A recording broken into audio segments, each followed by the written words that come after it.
Happy Happy Wednesday, traders. It's 8:03 a.m. Chicago time on the 17th of April, 2019. Thanks for joining me for another Trader Bite. Derivatives trading involves substantial risk of loss and is not suitable for all investors. Past performance is not necessarily indicative of future results. This morning, risk on as the market gaps up on really strong production news from China. The numbers were really good out of China. That those numbers were released at about 9 Central, 10 Eastern last night. Strong push up. I'll show you that in a minute. And so the leader this morning is crude oil. Crude, by the way, has rolled to June. We're trading CLM 9 or CLM 19 now. Crude's trading at 64.54, up 35 cents or 0.55%. The NASDAQ just took the lead with 42 points higher. Remember, big earnings releases this week. Even though it's a shortened week, we will not be trading on Friday. But overall, good economic news from China has pushed futures up across the board. Disappointing quarterly earnings on some issues. Major indices in China and Japan edged up on modest moves. European shares were little changed. We see that the Euro stocks and the DAX are up a bit. The dollar was down against the euro on easing concerns about a global economic slowdown, while gold prices were flat. Oil prices gained, with Brent hitting a 2019 high. So as I said, risk on. The laggards today are the U.S. Treasury bond down 9 ticks, the cable down 21 pips, the bund down 21 ticks, and the U.S. Treasury note down three big ticks. So that's where we are this morning. Let's take a look at what's ahead on the calendar.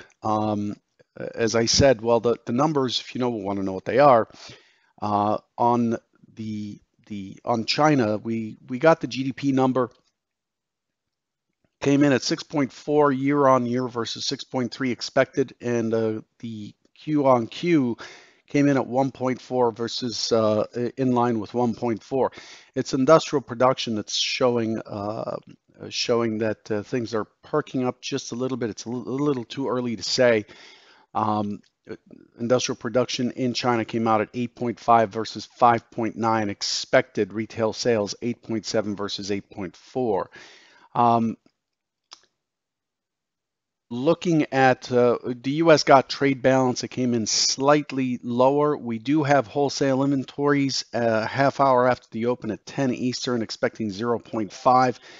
We get to the EIA crude oil inventories at 10:30 Eastern, expecting 1.711 million surplus. The prior is a surplus of 7 million. Gasoline inventories expecting a draw of negative 2.133, or a draw of 2.133 million.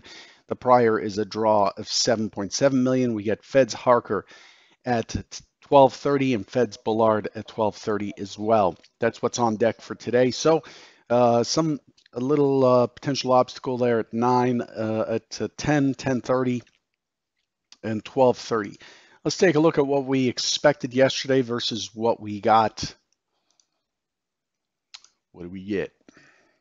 So, review. Yesterday, we opened up in a gap. We were trading at 29.1975 at the time of the trader bite. The expectation was for the primary scenario to revert back to be responsive into 29.1675 and then to push through the overnight high and start squeezing towards 29.27. That did not happen at all. The secondary scenario is to take out the overnight high and then start to move towards the prior range, which it did start moving to the prior range, but we couldn't take out the overnight high. It sold off right off the open and sat sideways until the close where it splashed down and finally took out the overnight low at 2909.50.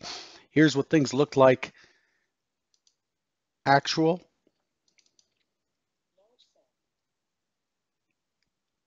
So you can see that we opened up, had a very tiny push up, and then we dropped immediately right into the prior day's range, the prior highs right here, and we sat sideways forever. We held this 2911 area, and we sat sideways for eons, basically from about an hour into the session all the way to about 2:30 Eastern. A really sweet test of the mid right here, and then we had a big splash down, which finally gave us the overnight stat. Yesterday looked like, because it stopped at 2909.75 right here. If the numbers don't show up very clearly for you, it's really important to use the selector at the bottom of your screen and set it to 1080p. It defaults to 720, which is not clear enough. You might be squinting your eyes and getting a headache trying to see what I'm pointing at. But it should come in high definition clarity at 1080p. Anyway, it turned at 2909.75, leaving us with the overnight low still open, and then it pushed back up to mid, and it splashed down into this high volume node left behind from Monday before it rallied right back up. It was a V bottom that was put in on the close. You can see it a lot better on the trigger chart. There it is. So you can see that there's easily a downdraft here from the open. And there's the V bottom right there. We tested the mid right there, and then we pushed right into this high volume node in the lower distribution of Monday, and then came right back to the mid, held the mid again, passed on this, and then closed right there. The high yesterday did not seem to be very strong. I did not see an excess at the high, so I'm paying attention to that 2920 area. Of course, we're trading above it this morning, so we did in fact take out the high in the overnight, but we'll see what we do during the day. The overall distribution of yesterday's volume shows that there was a lot of agreement in the middle. It's not an even distribution, but the market liked everything from about 29.17 down to 29.09. Those were considered fair prices for most of the session. Again, we're trading above it now. We're trading at 29.21 and pushing highs. Here's what the overnight looked like. The overnight was, fairly quiet, starting to climb a little bit, but we reopened right in here, and we were fairly quiet for about 3 hours, 4 hours. And there's the news on the Chinese releases. Strong splash up with a collision right up here at 29.18 even. And then later we see the volume come back in that same area right here. But that volume did not end up trading out. So we have a news splash, and then it comes right back into the range, comes right back into the point of control pretty much for the session right here. And then it starts to drift up on the way up. The Europeans start right here, and then this liquidity drops as the price pushes into it. It doesn't really trade out. There's a little bit of nibbling happening right here, but overall it cancels itself out at right at the open of the U.S. Treasuries, and it's drifting up. There's very little that indicates that this market has some selling interest at all, and it's really very slowly and very quietly pushing up. The volume is not that great in the overnight session. We'll look at excuse me, we'll look at the overnight right here, here's what the overnight looked like. And you can see the difference between yesterday's close and the current price, which tells us a little bit about the inventory. You can see there's a huge difference. But look at the delta. The delta is really not participating. And I see that in Bookmap, soon to be CT Bookmap actually, with special features. Um, it's really not there aren't that many dots. So the dots here represent 50 lots or better, which is about the low end of what the S&P will trade. So I'm filtering out anything below 50 contracts, and you can see that participation, these dots are executions, and you can see the participation is just really not there in terms of any size at all. There's a little bit coming in here, right here, that's causing the volume delta to push up. But overall, this looks more like a drift than a drive. It was a drive earlier today when the number came up. Of course, you could see some strong participation right in here and right up there with an area that really didn't trade out much.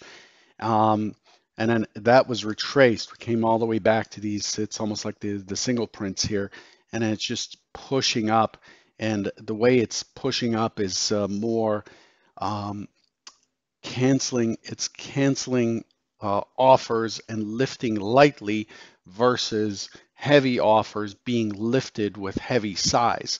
And that seems like a small detail, but it's really important to understand the difference. It's kind of like a fight breaks out and the two fighters cover a lot of territory. They're just moving around all over the place, but nobody's throwing punches.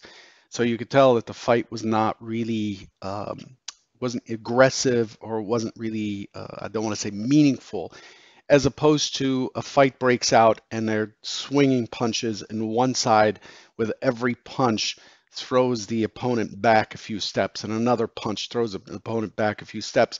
If you think of that analogy, that is much more meaningful when we're betting on the opponent that is throwing the punches and gaining ground. We can bet with more confidence there, as opposed to two guys who are just shuffling their feet and moving in one direction and nobody's really swinging anything. Think of it that way. Remember, the price is direction. Price is a value proposition. The volume is the energy behind it. That's the force. That's the punch behind how much price is meaningful. Volume gives price a volume gives price meaning, so to speak. You know, moving around without any volume isn't going to reveal anything. So anyway, so here we are. We have a stretched profile. We have got the biggest overnight range in some time by a little bit, 2809.75 to 2921, and it's got okay volume. We have 168,000. We traded more volume in yesterday's rally right here, the extended hours rally right here, than we did today with this overnight with the China news. Yesterday's was a little more meaningful, but we're opening up in a gap again, and the way the market has been treating a gap is it runs the market, prices run up overnight generally on pretty crappy delta. Like if you look at this right here, and you look to see what the delta is versus this red line, which is a zero line, you can see that there's really not much in terms of delta participation there. And so we open up and we immediately start to sell off. I expect the same kind of behavior. It's not much of a gap. Yesterday's high is 29.20, and we got up to 29.21.50, just 6 ticks. So not really that meaningful, so to speak. So what are we looking for today? Today, let's clean things up a little bit. We've left this gap behind. We have filled it. So today, let me see where the second sigma is. Second sigma is Second Sigma, where are you, baby? 29.50.50. Okay. That's the extreme if we're on into a rally. So this zoom level should be pretty good. So what are we looking for today? We're opening outside of the range. I'm looking for reversion back. Expect the overnight high to be taken out pretty quickly. Expecting reversion back, coming back right into the 29.1675, 29.15 quarter area. Consolidate, pull back into the point of control, and then push back up and out of the range and start moving towards 23.50 and 27. The trend is still higher. We did put in a lower low on Monday, but yesterday was a higher low, higher high. We've shifted the point of control higher.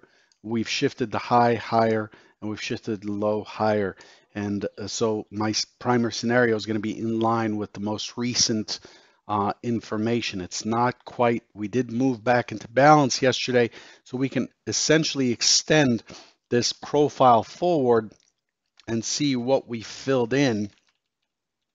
But overall, I'm not expecting it to push below 29.10.